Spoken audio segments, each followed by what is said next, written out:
Tonight, we would like to welcome Mr. Gregg to share some words of encouragement to our graduates.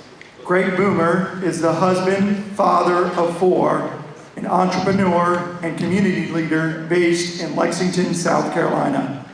Alongside his wife, Courtney, he owns and operates multiple businesses focused on helping service businesses grow through leadership, strategy, and marketing.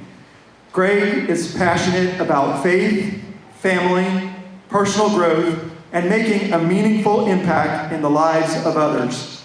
He and his family were part of the launch team that helped plant the Heritage Company Church in Lexington, where they continue to serve and invest in their community. Known for his authentic and relatable approach to leadership, Gregg enjoys encouraging others to live with purpose, pursue growth, and use their influence to make a difference. Please welcome Mr. Gregg Boomer.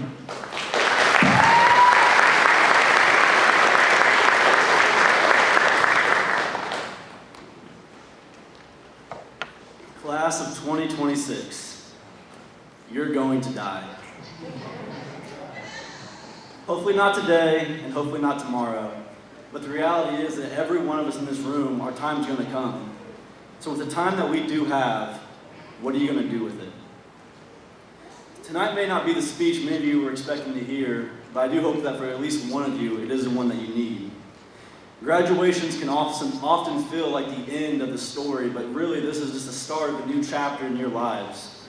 And what I want to say to all of you tonight, not just to graduates, is today is a day that can be a new chapter in all of your lives. Every day that we're blessed with the opportunity to wake up and open our eyes and take another breath is another opportunity for us to start a new page in our life and a new chapter in the story that we're writing.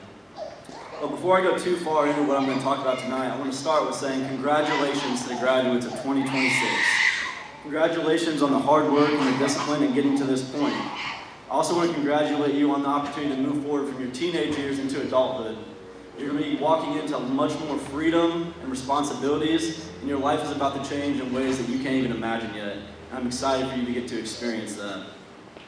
But before you get to that, I want to encourage you to enjoy this moment because it does matter. But I want to caution you to not live here, to not stay here. The last thing I want for any of you in this room is to relive the same 6 months of your life for the rest of your life. So let today be a starting block for what you're going to do, but don't let it be the peak of what you've done in your life. Before I get too much further in, I also want to do a quick introduction. I did a great job of introducing who I am, but again, I'm Gregg Boomer. I'm a businessman, entrepreneur, business leader, former athlete, all those different things that people might say about me, but those are things that I do or that I've done. But really, who I really am and how I would describe myself is I'm a husband to my wife, Courtney. I'm a father, or they call me Diddy Boy sometimes, to my 2 girls, Emerson and Giovanna, and Luca and Deacon are my 2 boys. And for the last 8.5 years, I can say I'm a follower of Christ. That is who I am. Those other things are just what I do. So one thing I want to start with tonight is making sure that all of you remember that your accomplishments or lack thereof are not your identity. At times, we can fall into the trap of what we do for our careers, what we have done, or what we have failed at becoming our identity. But our accomplishments do not equal our identity. While they're a piece of what we do, they are not what we are, who we are. When I was in high school, I was known as an athlete. I was in the newspapers and on the news for sports, and pretty much everyone thought of me as an athlete. And because of that, I also started thinking of myself as that, and that was all that I was. And then at an academic awards banquet, I got inducted into National Honor Society, along with a few other awards, including Student of the Year in American History. And after that banquet, I had 2 parents come up to me, and they said, "We always knew you were a great athlete. We just didn't think you were that smart." So when you think about it, it's kind of a rude thing to say to anyone, but especially grown adults saying that to high school students. But in the moment, I didn't think much of it, but looking back, what I really took from that is we have to be careful about the identity that we put on ourselves, but we also have to be mindful about the identity that we put out there to others. Because people will place an identity on you and on your life, and if you're not careful, if enough people tell you it for long enough, you may start to believe it too. So keep that in mind, because who you are will determine how you can influence others. And that's why tonight I want to challenge not just the graduates, but everyone in this room to become an influencer. When I say influencer, I'm not talking about the social media influencer who's putting videos on the internet. I will say that with this age and this generation, if you are able to build that type of platform, do it mindfully. Do it in a way that impacts and influences people in a positive and uplifting way. But that's not the type of influencer I'm talking about that I want all of you to work on doing for your lives. I'm talking about the real, in-person, face-to-face, human-to-human, that type of influence. And we do that through how we live our lives, the character we hold ourselves to, the integrity we expect from ourselves, but also the integrity that we expect from those around us, and the way that we serve others in our lives. See, when I'm thinking about these two types of influencers, one has depth and one has reach. On social media or online, you're hitting lots of people, but it's very surface level. Even what I'm doing up here now, most of you are going to forget my name if you haven't already. You're going to forget almost everything I say tonight. All I can hope for is you take one or two things that I say and maybe it can impact you in a positive way. But depth, that's a powerful type of influence. And the kind of depth we can have starts with the relationships and the connections we make with the people around us. What that might look like is putting away the phones and turning off the TV, getting back around the dinner table with our families, growing in our community, getting into our church family, being with our friends and spending time and investing in those relationships. That's the type of influence that we need to have. And I believe that obedience can lead to that type of influence. When my wife Courtney and I moved to South Carolina almost 9 years ago, we got here, we got settled in, started planting our roots. We got plugged into a local church, Christian Heritage Church over in Graniteville, South Carolina. We started our second business that was physical to this area. We started having stability and comfort. We liked where our life was headed, but we were being called to something else. And that something else didn't make sense. That something else was planting a church and uprooting everything we had just done after moving across the country once to go do something else. Ultimately, even though we didn't want to do it at first, that calling still kept pulling on us, and we were willing to go wherever God called us to go. For a long time, for I think 2.5 to 3 years, we thought that was going to be Florida, North Carolina, or Texas. At the last minute, God opened some doors and provided some clarity, and that ended up being right up the road in Lexington, South Carolina. But regardless of where it was, we were willing to leave the comfort to follow the calling He had placed on our lives. I can say since moving to Lexington, our family is happier, we're more fulfilled, we have more influence over our personal and business relationships, and God has more than provided every step of the way. We've gotten the opportunity to be part of a church plant that has impacted so many lives and families for eternity. Since we left Christian Heritage Church in Graniteville and moved to Lexington to launch the Heritage Co., our first church service was January 22nd of 2023, 1/22/23. And over the next 3.5 years, we've been able to invest over $1 million back into our local community. We've been able to help translate the Gospel of Luke for a tribe in West Africa who didn't previously have access to any of the scriptures. We now average over 550 people every single week across 2 churches, still out of a high school church. We recently set our record in attendance of 1,010 people on a Sunday for Easter Sunday that got to hear the good news. But more importantly than all of that, we've been able to witness 675 people make decisions to follow Jesus, and 127 people be baptized, 2 of those being my wife and myself. Influence starts with obedience. But influence isn't always recognized. Many people have influenced my life that none of you will ever know their names, and I'm sure the same rings true for all of you. We've all had people who have come into our life and taught us things that no one will ever know about. Tonight, I'm going to share 3 men who have influenced me throughout my life. The first man I want to share with you is a man named Dwayne Jackson.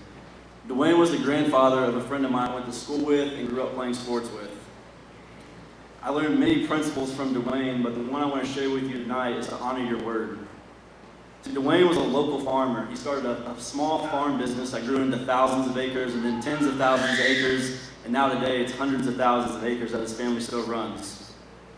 But I learned from Dwayne, it's a funny story I'll never forget, and it represents the honoring your word thing in a silly way, but he decided that he wanted to enjoy the fruits of his labor, all the work he had done for these many years, so he decided he was going to go buy a new sports car. So when Dwayne went to the dealership, he walked in, he picked out the one he wanted, he said, "What's the price?" They gave it to him, he said, "All right, I'll be back with the money." just make sure it has a full tank of gas. And so when Dwayne came back, he came back ready to buy the car. He had all the money in hand, and it didn't fill the tank. So he told him, you either go fill the tank now, or I'm going to go somewhere else and buy a different car. And so when you hear that, at first, it sounds a little ridiculous. It sounds a little silly. But the whole point of it was for Dwayne is they had an agreement, and they didn't hold up their end of the bargain. And so when you think about it, if you're buying a new sports car, a tank of gas isn't that big of a deal. Even today at $4 a gallon, if you can afford a sports car, you should be good with a tank of gas.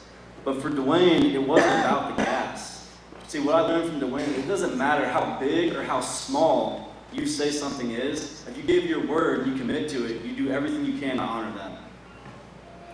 The next man I want to talk to you about is a man named Tom Sanchez. It feels really weird saying that because I've never called him that. To me, he was always coach. Coach Sanchez was my varsity baseball coach for 3 years while I was in high school. I learned so many lessons from him, but the one that still sticks with me to this day is one that's control the controllables. It's a family value, it's a business core value of ours, and it's something that my kids hear from me almost each and every week. See, where we grew up in central Illinois, when baseball season started in the spring, it was cold.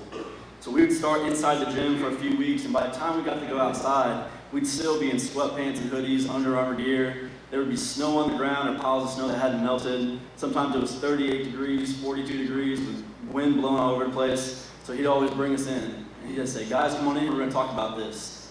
And we'd say, it's cold, and he'd make us say it back, it's cold. And he'd say, okay, we've said it, we've acknowledged it, we've moved on, we don't need to talk about it. If you do, you're going to run the rest of this practice.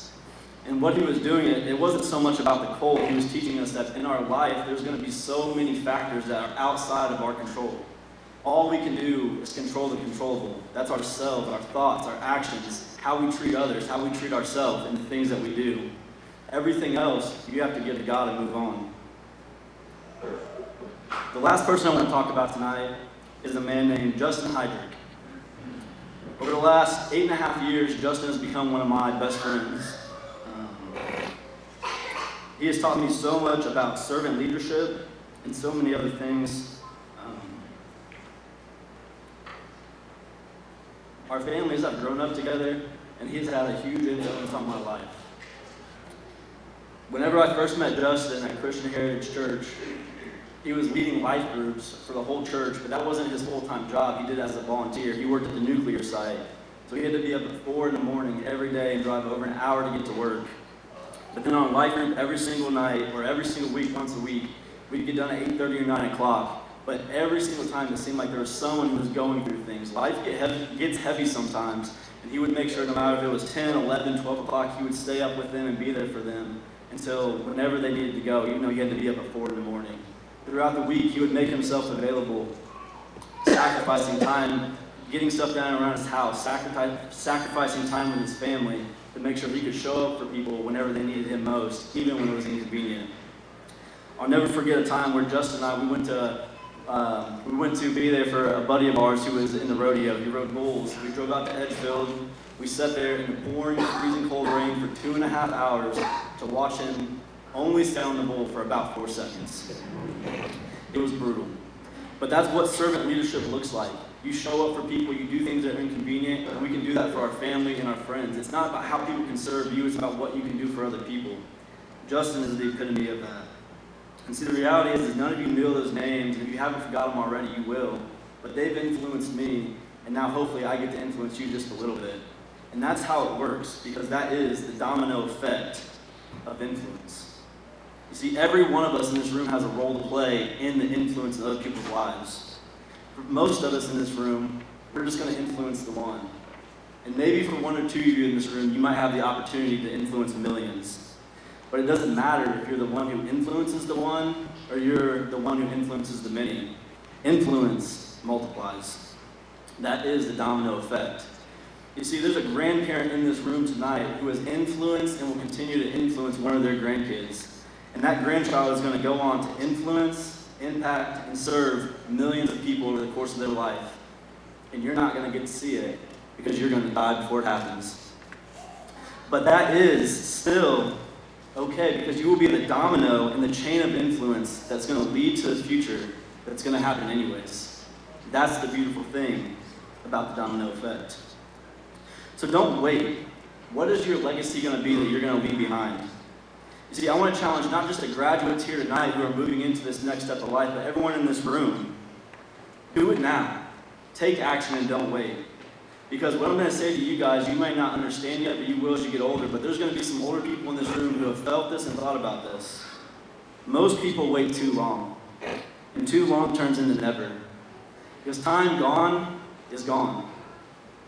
We can get more clothes, we can buy new shoes, get different houses, cars, we can even make more money. But once you spend time, you never get it back. So graduates, friends and family, importantly parents, and maybe most importantly grandparents here tonight, you still have time to influence the people in your life. You see, things are caught, they're not taught. We have the old expression that, well, it's slipping my mind, but I'll come back to that. But we have, things are caught and not taught. And so whenever these kids are coming out here and doing these things, we're going to tell them tonight that they have all their life ahead of them, all the opportunities in the world to go do whatever they want to do. But the reality is have we done that in our own lives? When did we give up? When did we stop going after it? When did we not try to learn a new skill, change the job, start the business, fail fail at things, and try again? At some point, we give up. But the thing is any of us who have kids know that we can tell them things till we're blue in the face, and they still don't listen half the time. But they do watch what we do. We have to model this to them. Because if we're going to talk the talk, we sure better be walking the walk. So, our stories are still being written. What legacy are we going to leave behind for these kids? You see, when we talk to older people, especially people who are close or on their deathbed, you hear a common thread of things. They wish they would have had more kids. They wish they would have worked a little bit less, spent more time with the people they cared about, taken some risks, went on the trip. But they didn't, and we don't. Because at the time, it seems too risky. But I want to let you in on a little secret tonight. It's all risky. Asking the girl out's risky. Starting the business. Staying at the job you hate for 50 years. Moving. It's all risky. In fact, our lives are so risky that I can guarantee not one of us are going to make them out of them alive. So I'd like to say, before I close out tonight, I'd like to say I'm summing this up for this section with my own words, but they're not. They're song lyrics, but I think they embody what I've been trying to portray to you tonight. Be a best friend and tell the truth. Overuse, I love you. Go to work and do your best. Don't outsmart your common sense. Never let your praying knees get lazy and love like crazy. So, parents, grandparents, friends and family, and most importantly, the graduating class of 2026, remember, life is short. Follow God's calling. Live with influence. And be the first domino. Because you're going to die. Now, go make the most of it.